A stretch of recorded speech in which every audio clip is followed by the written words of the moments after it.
Hi, everybody. Welcome to our Wix eCommerce online event. Today, we're going to be talking about building your e-commerce strategy for 2021. We will be recording today's event. So for those of you who aren't yet part of our community, we invite you to please join our Facebook group, the Wix Stores Facebook group. And you can also find a recording of today's session on our Wix eCommerce school. My name is Liat, and I lead e-commerce marketing at Wix.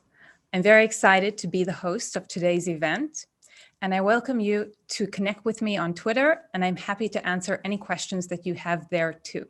Today, we're going to be joined by some of the top experts in the e-commerce industry from some of the leading brands, including eBay, PayPal, ShipStation, and Privy. Let's talk a little bit about what 2020 looked like.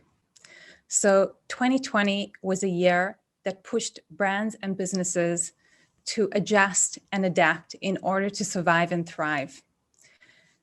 The pandemic changed e-commerce forever, causing a surge in growth with more businesses than ever before selling online and more consumers than ever before shopping online. If we break that down from what we saw on the Wix platform, we started 2020 with around 400,000 active selling stores, and that grew to over 600,000 active selling stores worldwide. In the first 4 months of lockdown, we saw over 139% growth in global revenues, and that continued to grow throughout the year, peaking again in the holiday season. So I'm going to go through the group and ask each of you to please introduce yourselves. You'll do a much better job than me. So just give us a little bit of background about yourselves. And I'm also going to ask you to please share with us what was the craziest or most unusual thing that you bought online in the last year. So Andrea, we'll start with you. Hi there, my name is Andrea McFarling, and I lead marketing for ShipStation across the globe. Super excited to be here with this great group of e-commerce thought leaders. In terms of the most interesting thing that I bought online over the past year, that's a really tough question. I have been an avid online shopper for the last, probably 10 years or so. So most of my goods come from online. But I would say the most competitive thing that I bought over the last year was a bike for my child. That was a hot market, and there was a lot of competition there and a lot of inventory challenges, as you can imagine. So that was by far the most fun purchase that we had. Awesome, thank you. Yes, I too have purchased many children's items in the past year. So Ben, over to you. Hey everyone, I'm Ben Jabawi. I'm the founder and CEO at Privy.com. We're an all-in-one marketing suite for small e-commerce brands, email, text, conversion. And this year for us, I think just kind of switching away from in-store shopping to online, was the theme, like for so many of us. And honestly, just buying things like toilet paper online and trying to get that quickly, I think gave us a lot of laughs. Totally. Dan, you please. Hi, everybody. I am Dan Lieberman. I work at PayPal. I lead our business that supports our small and medium businesses globally, as well as the channel partners and platforms and marketplaces where those businesses sell. I'm very excited to be here. Man, there are some dangerous answers to the questions you're asking already about shocking things we might have bought. But I do think a safe answer is, you find your favorite restaurants and those that have made the switch to effectively giving you good takeout versus not. And we found the really good ramen noodles in San Francisco that you could get takeout for that were really good. So ramen can work in a delivery format. And that was surprising to me, but excited to be here. Thanks for having me. Thank you for joining us. And Ilya. Yes, thank you, Liat, and hi everyone. My name is Ilya. I'm based in Russia, and I'm general manager for eBay for global emerging markets. Actually, my team is responsible for developing 200 countries across the globe, from China down to Mexico, Brazil, and and so on. So for the most interesting thing, well, the one which pops up in my mind were the Oakley sunglasses, which I bought at eBay. I saw them first in New York on the Fifth Avenue, and then I found them on eBay twice cheaper, and I think that was a very good purchase. But like, if to think about the most recent purchases, that was my lunch today. I'm amazed how the food delivery works now, and that's what I would never did before 2020. Amazing. So I'll share with you guys my weirdest purchase. I also bought many things, all of the staples, all of the, groceries. Then I moved on to plants to like get my house looking happier in lockdown. But I think the worst one was I have these bagels that I really love, and I ordered 36 frozen bagels online, and then I ended up like taking over most of the freezer with these bagels, and my family was really unhappy about that purchase. So I've decided not to do bulk ordering anymore. I'll just keep ordering again and again. So I think we're gonna dive right into it, and I'll address the question to one of you, but please feel free to add if you have anything else that you think that you wanna extend there. So Ilya, let's talk a little bit about what you guys have seen over at eBay, how you've seen the changes in online shopping behavior. And I'm also really curious to hear your opinion on how much of that you see as short-term pandemic related and how much of that you think is here in the long term. Oh, that's a very good question. Thank you, Leah. So I think that when we speak about e-commerce, it's obvious that we are speaking about buyers and sellers, yeah. And obviously, as we are working across the global emerging markets, we see a lot of patterns, and they were roughly the same across the whole globe during 2020. So I want to speak probably about three major things. So the first one is about buyers.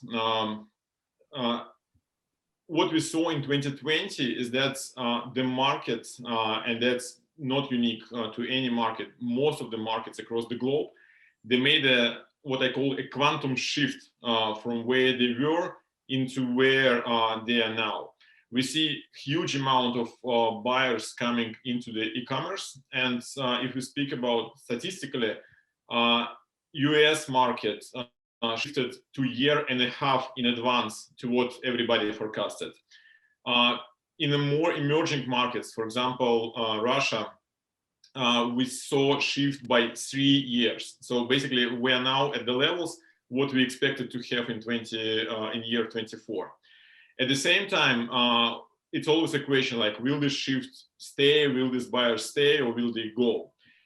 We see that, first of all, it's like so far it's not an ending story, but at the same time there are multiple researchers right now with the new buyers who made their first purchase online in 2020, and it's interesting to observe for the e-commerce business that from 70 to 80% in a majority of countries, like from India to United States, United Kingdom, and so on, from 70 to 80% of buyers claim that they will keep buying online after 2021, even when pandemic period is ended. So which gives us a lot of hope that, yes, the world changed for e-commerce, and it probably will never go back. So also interesting that within this market shift, there is a tremendous shift from a classical retail into online retail. The second thing is that the buyer behavior changes, and two major categories which were more in a latent state but now are very, very active is one is the household supply, and especially in Q2, Q3 last year, when everybody literally across the globe sat down at home, we started to see that people started to buy chairs and furniture and monitors and everything to make their life a little bit more comfortable. Same with the sporting goods and yoga mats. That was like one of the best hits, at least on eBay. So the home supply. The second big category is, of course, the food delivery. A lot of restaurants, a lot of companies shifted into groceries and food. and I think this habit will definitely stay. Also, what was interesting, and maybe this is not that unique to United States or United Kingdom or more developed markets, but what I observe across more emerging markets, that the trust to the delivery very much changed. So with the pandemic, there are a lot of rules saying that, hey, like you need to have this contactless delivery, just leave the package in front of the door. But now it's de facto, it's the rule of the games, and we see like still like 90% goes to click and collect, but 50% of the parcels go to the door and live there. And so we solve somehow the trust issue. And the third thing, of course, is that we see that there is a shrink in disposable income. People became more savvy. They want to select they want to select goods not just based on the quality, but also based on the price. And here the role of the marketplaces comes in very, very important. So I think this trend will stay. We see that more and more people coming to the marketplaces.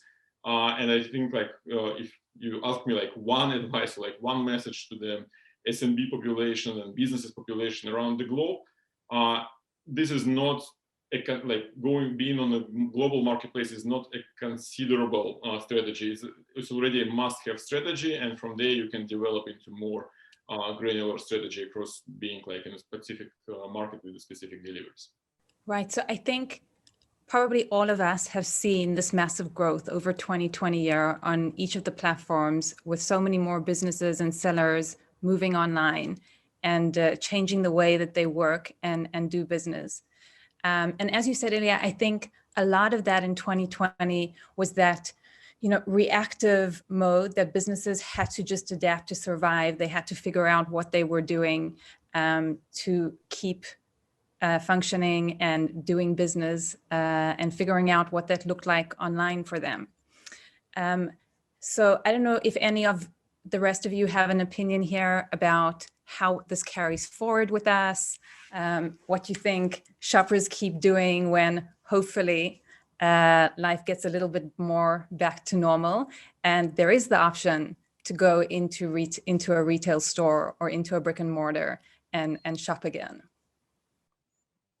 Yeah, I can speak to the delivery experience and kind of what we saw with regard to consumer behavior over the last year. It's funny, when we looked at 2019, we actually surveyed consumers to really understand how long they expected, a particular order that they bought online to reach them. And in 2019, that was 4 days. When we surveyed them in 2020, it extended to 8 days. So it really speaks to the supply chain challenges and consumers' adaptability. I think in the next year, obviously, or the year ahead, we'll see that number resume back a little bit as more brands have overcome this, and that the expectation will still be closer to faster delivery, more free shipping options. Another thing that we kind of looked at over the last year is how creative, merchants, retailers got when it came to getting orders to customers, in the sense of turning their storefronts into fulfillment centers, giving customers the option, buy online, pull up to the curbside and have their order put into the back of their car. Maybe utilizing, obviously, lockers and local delivery services. So I think all of that innovation is here to stay. We saw a lot of adoption from consumers over the last year. I know myself utilized a lot of these more often. So I love to see that as we look ahead. And then the third thing we like to focus on, especially this time of the year, is around returns. We just came off of a busy holiday season, and brands were really much more lenient when it came to the returns policies over the holidays, giving customers more time to get their returns back to them. Before, there may have been like a 15-day, 30-day returns window, but it's taking longer to get orders to customers. Of course, when they need to return, they need to initiate it from home. So we could see, those longer return policies kind of exist through 2021, and more flexibility there, which is great for the customer, obviously. And I'll be curious to see if anybody implements curbside returns over the next year. I think that's maybe the next logical step as we think about the evolution, but a lot of great innovations over the last year. So I love the concept of curbside returns. I would definitely take some people up on that. But Andrea, off of that, like, how do you think businesses need to adapt their strategy for online selling and e-commerce in 2021? And what should they be thinking about differently this year than last year? Yeah. So competition, we saw it heat up over the last year. So many more retailers that didn't have an online presence actually moved online. So that will continue. I don't foresee any brands kind of moving back, brick and mortar, going exclusively back to brick and mortar. So it's really, the first thing is what Ilya mentioned about, marketplaces and adding additional selling channels. Consumer behavior shifted in the sense of, when people moved on, they're utilizing a bunch of different ways to find products and discover new brands. So, over half of searches, product searches actually take place on marketplaces now, to 30% on search engine. And then of course there's consumers that go straight to brand websites as well and buy direct. So there's going to be increased pressure to be in more places, I think, over the next year, if you're a brand that's really looking to grow sales volume. And when we looked at ShipStation's data, looking at merchant data, when that merchant adds that next selling channel, maybe they're exclusively focused on one and they add a second, on average, they see about a 35% lift in orders, which is significant. And it keeps growing, obviously, as they add more. And by the time they add their fifth selling channel, it's 255% more orders. And while this is great, it can be very intimidating, obviously, if you're a smaller merchant looking to kind of fulfill and manage inventory and all these products. But there are a lot of great tools on the market today to help you with listing management, inventory management, shipping. So we're more capable. It's easier than it was historically to kind of manage this. And then the second thing I think selfishly that I always like to talk about is the delivery experience and how important that is. I mentioned the kind of the research study that we do every year where we talk to consumers about what they expect with regards to the delivery experience. And we found that, 84% of consumers last year said that it's one of the most important pieces of the shopping experience online, because it's really that last interaction that a customer has with your brand. So you really have to make it great and stand out. There's a number of different ways to do this, right? If you're selling, you have your own website that you're managing and you're selling exclusively through, it's really being able to answer, for customers, when is this product going to get to me? How much is it going to cost me? And then what's your returns policy? 3 main drivers of acquisition or converting that sale, right? And the second is really over communication around timeline for delivery. I think this last year with all the supply chain challenges, somebody may order a product and then be kind of left in limbo in terms of when it's going to get to them.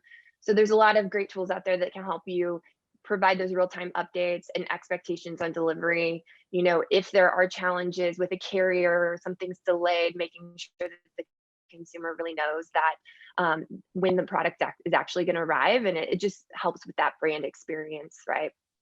And then I think it's going to be really important over the next year to make sure that you're getting products as close to your customer as possible, and so that you're able to fulfill that, that faster delivery timeline, save money on shipping, especially when we think about the global economy and getting products across the globe.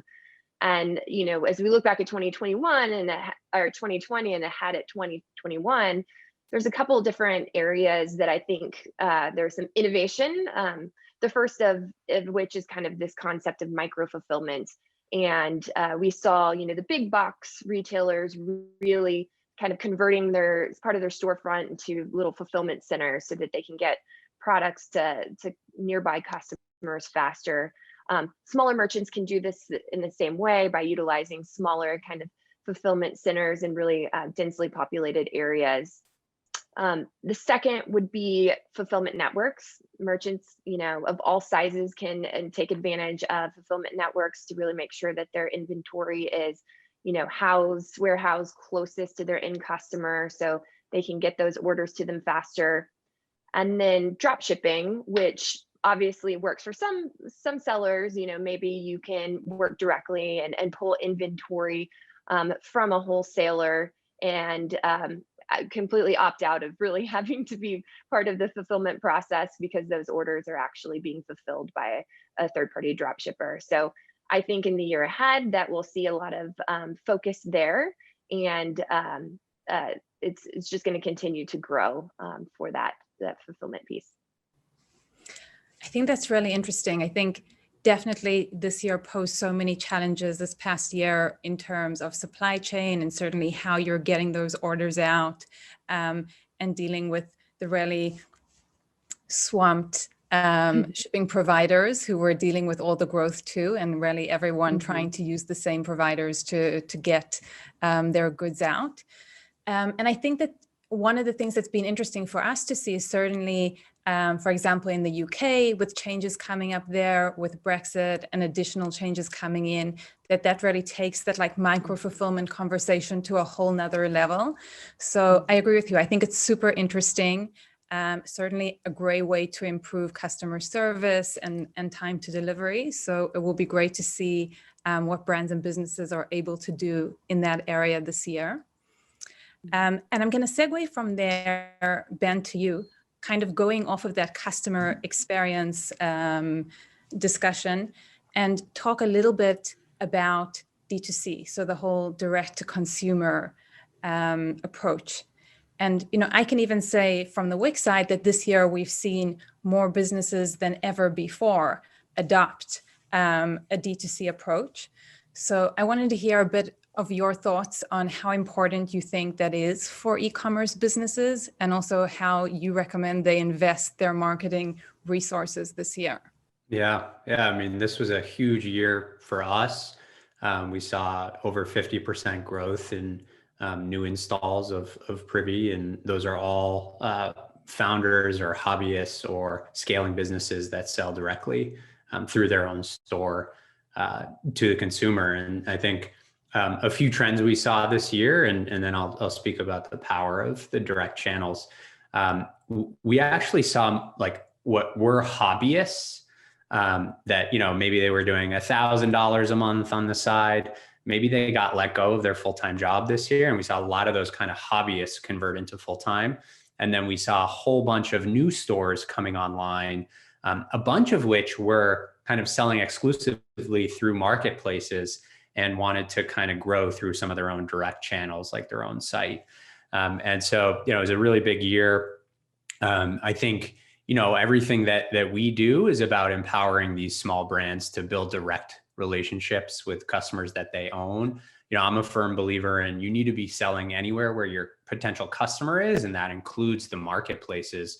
But I think if your intent is to build a standalone brand that can last and thrive, I'm a big believer, and that's why we built Privy to focus on channels that you own. And to us, those are your website, your email list, and your text or your SMS list. So, one of the interesting things, so Privy, we've got about 500,000 stores that use Privy for email and text. And one of the things that we can track is just the average revenue from each of those contacts, right? So of course, not everyone on your email list is going to make an order. But in 2019, the value of an email contact was $16, right?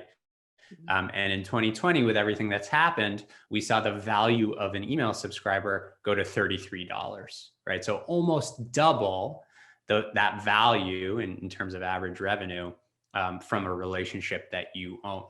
And it makes sense, right? You can tell your story to that customer. You can communicate with them when you want, how you want.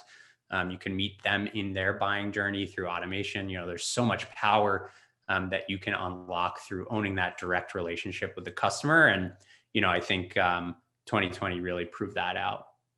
Yeah, I agree. And I think one of the things that is spoken less about in terms of all the growth is also the growth of competition that online merchants face. So, it was a great thing that everyone was able to pivot. All these businesses moved online, shoppers were buying online. But at the same time, businesses today are facing, on one hand, you have all this increase in demand and potential shoppers, but you also have a lot more businesses selling alongside you. So I think that focus on that D2C relationship, investing in the brand, investing in the customers that you have acquired, and building that out is a huge benefit for brands. Yeah, and one example there, right? Like I think story is the foundation for great marketing if you're a small business or a new entrepreneur selling online. And I think, you can, my advice to founders that I work with is to think about the channels as really important distribution tactics, right? You want to get in front of, large volumes of existing customers, eBay, Amazon, et cetera. But in terms of like your ability to tell your story and differentiate there, it's just harder, right?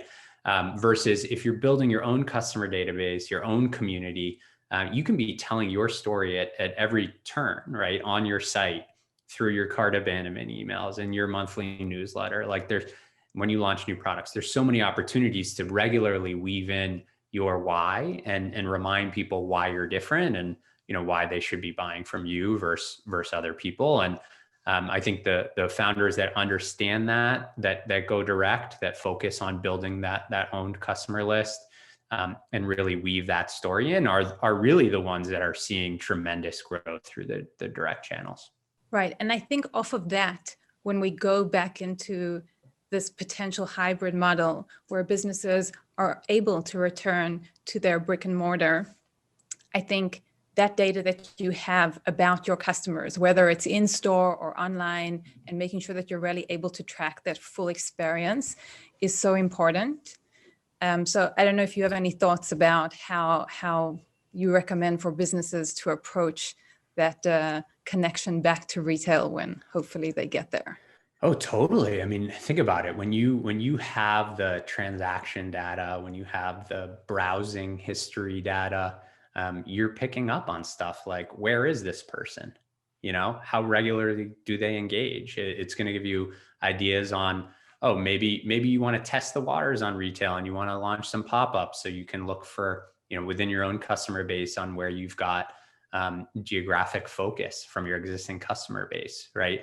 If you do end up opening stores or your stores open up, you can instantly segment a list and understand, okay, here are all my customers, in that geographic region. I want to communicate with them, tell them the reopening plan, all of that. So I think, there's I've never heard a good reason not to build a customer list that you own.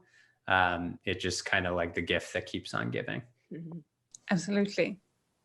So Dan, I'm going to kind of hand over to you here. From this, I always find that this is like the most controversial question that people want to ask me about e-commerce. Is it D2C or marketplace? Like, which way should the merchant go? And Ben, I love the fact that you kind of own the fact that it's both and you need the marketplaces and they are amazing channels for your business. So that's kind of always my approach. But Dan, I'd love to hear from you in terms of how you guys think about it and what you've seen happening this year. Sure.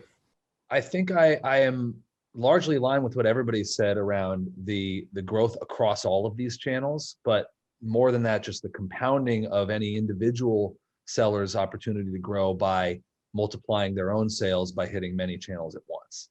And I think the controversy, if there is any in the question, is what's the right starting point for a merchant? Should they go build a website in the first instance? Should they sell on one marketplace or several marketplaces?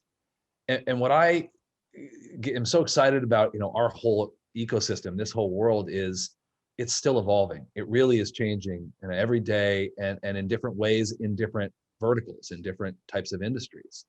And I think that, it probably has been fair to say that the trend of the last 10 years has been to build a website and use that as a hub for selling.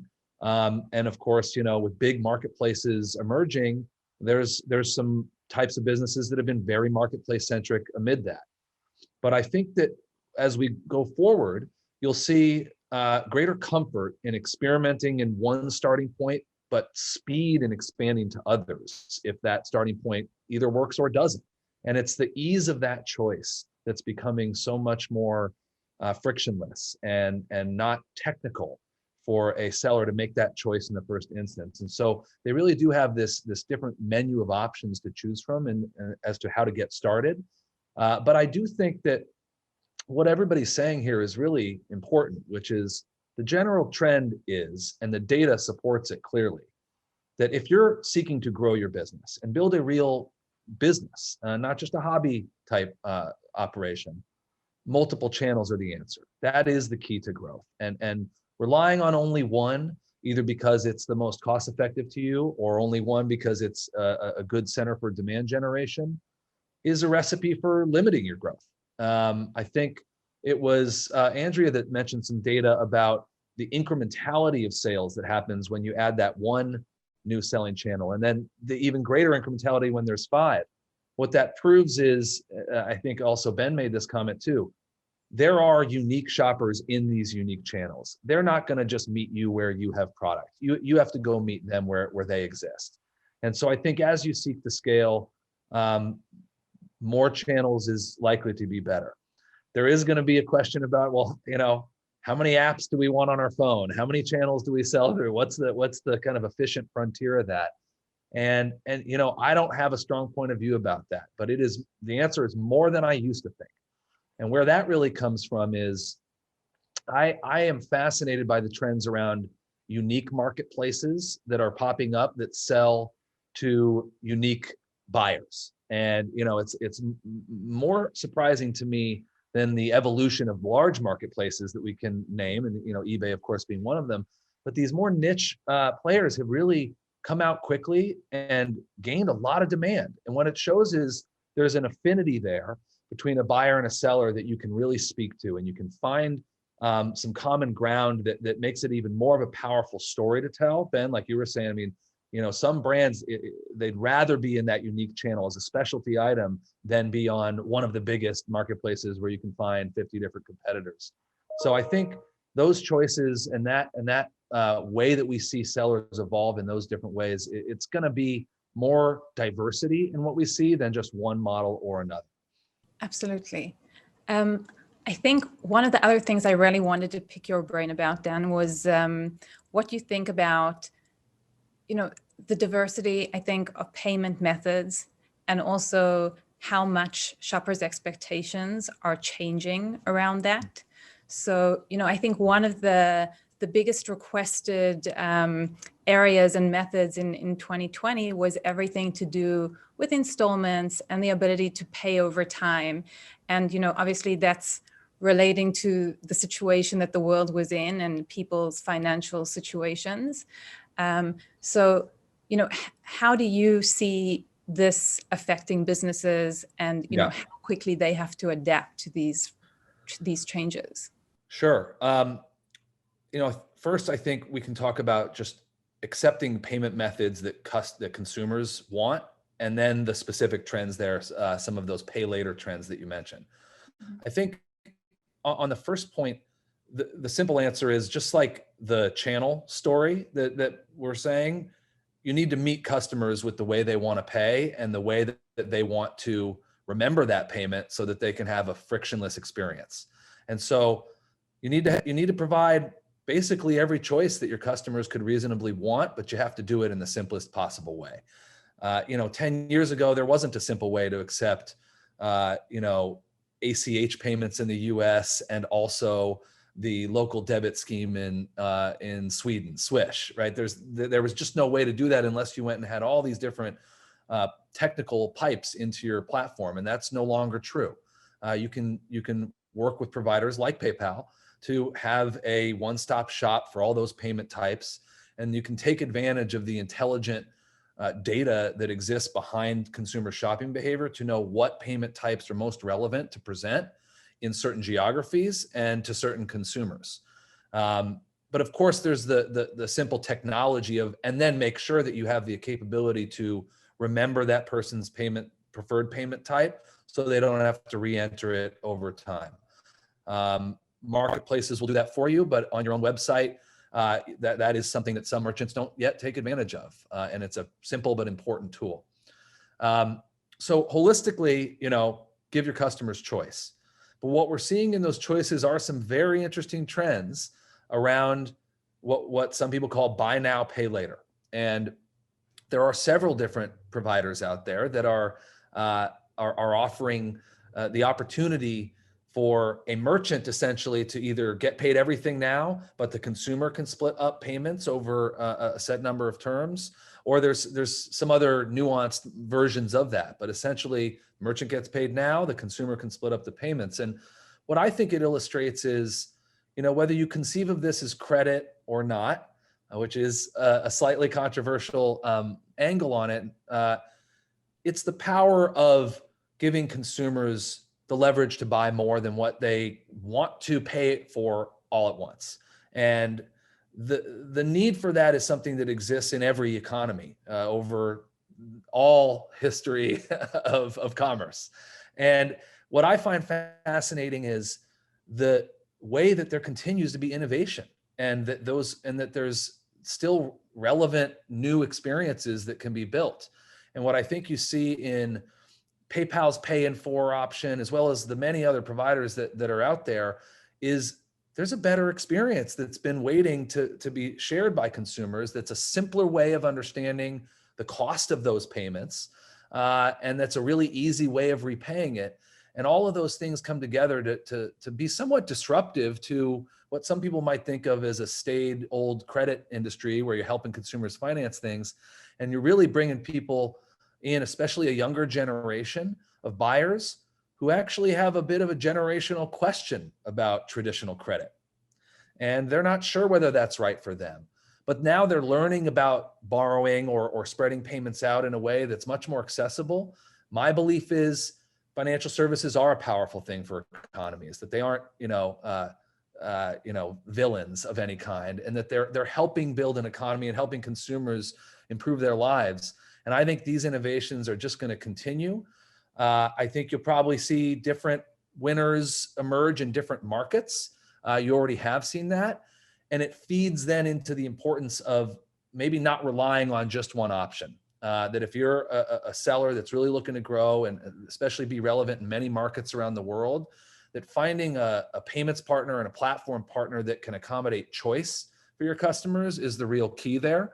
But to start taking advantage of it now, because it's pretty amazing how much traction those pay later options have had, and PayPal's seeing it in our data with our recent launch. It's pretty incredible. So I think one of the common threads that keeps coming up here from all of you really is this focus on really understanding your customer and understanding their preferences, whether those are preferences in terms of how they want to ship and get their delivery, if that's how they want to pay, or where they shop, which channels they're on, which marketplaces they're in, and then, meeting them where they are.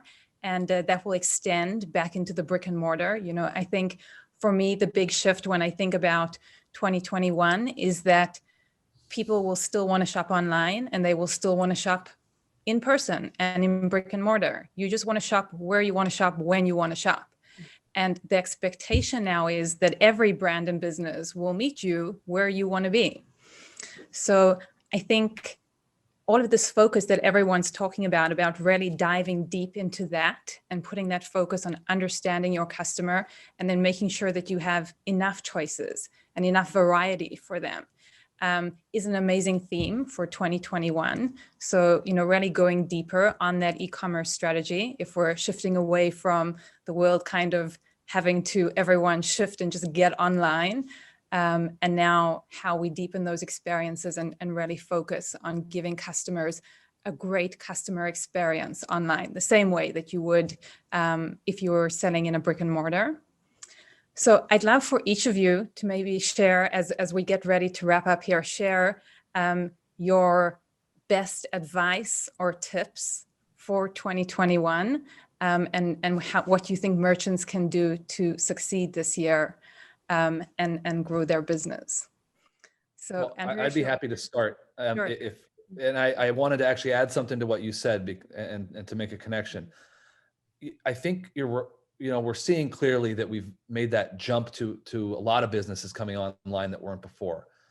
But what's incredible is the momentum of that continues. You're continuing to see new sellers and new buyers come on board at very elevated rates to what you saw, before lockdown in various places. And what that says to many of us is there's still so many businesses and buyers that aren't online yet. And many people take for granted that kind of this whole world has become digital. And what you see is there's still a lot of verticals, a lot of use cases, healthcare, which I know we're all dealing with and probably have similar digital experiences that are not great. There's a whole bunch of industries that are still yet to really come and give a good experience online. So it's a bit of a balance to the point, Liat, of getting in more channels, growing and becoming more sophisticated. I think one of the big themes for 2021 is not leaving behind industries that are kind of struggling or slower to move into this digital era, and helping our friends and our colleagues and our families that are in these other industries, helping pull them in and find the right tools for them among the many providers that are out there. And so for me, thinking at scale globally, that's really going to be a focus in 2021. And I want to help those industries that aren't there yet get there. So thank you first of all, every one of you. It was like an interesting perspective here, on the world from different angles. So I think if you ask me what I advise to think for the 2021 for the businesses, my advice would be to consider the world not as a linear consequences, but as a set of probabilities.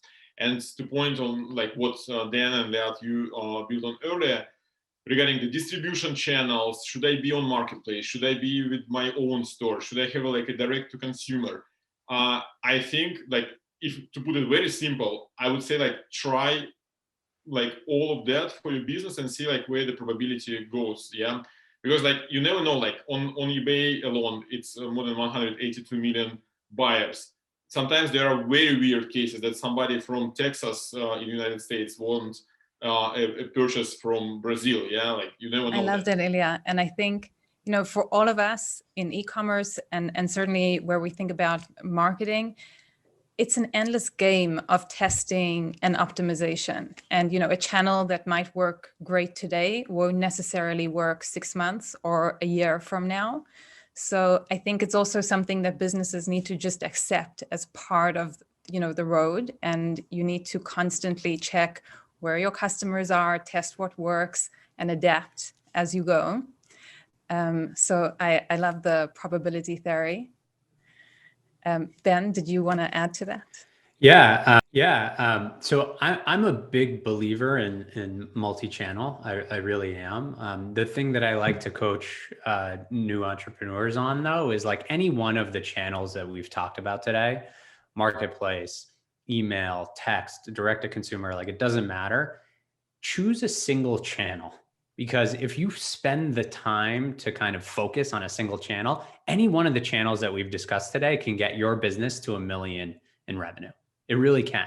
I think the challenge that we see is when people are kind of not focused and they're chasing shiny toys and they don't spend the time to go deep. So I really think choose one, go, right? Focus there. The other thing is every single year for the last 5 years, there's always been some breaking change. And right now, the change that so many brands are talking about is the battle between Apple and Facebook. A lot of brands that sell direct buy ads on Facebook, and there's going to be some changes that kind of, again, just like with the newsfeed algorithms, kind of make it harder to get in front of those customers. And so I think time and time again, we've seen shifts that kind of drive the significance of that owned channel. And I know it's not the sexiest channel in the world, but email is the gift that keeps on giving. So, I think whether you start and focus on marketplaces and get to $1 million and then think about D2C, or whether you start D2C, the earlier you start building that list, the healthier business will be. Yeah. I love the focus there. I think one of the things that people don't think about when they're choosing channels is how much resources it's going to take from the business. And usually when we say resources, we're thinking like marketing budget, but really it takes up time, it takes up your team, it takes up focus. So I agree there. I think, focus in, win in an area, and then extend out from there. And I would add to Ben's point, we're sitting on so much data about consumer behavior, especially on our own websites. So really identifying some of those micro improvements that you can make, tackling small things that may be causing friction in the customer journey on your website, whatever it may be, making sure to clean those up in the next year. So going and building a new fulfillment network may be a very large undertaking, right? Going and adding 5 new channels may be a large undertaking, but there's small improvements that you can make that feel a little bit more digestible. And then I would also want to point out that the focus should be really also on retention. I think so many brands picked up a ton of new customers over the last year.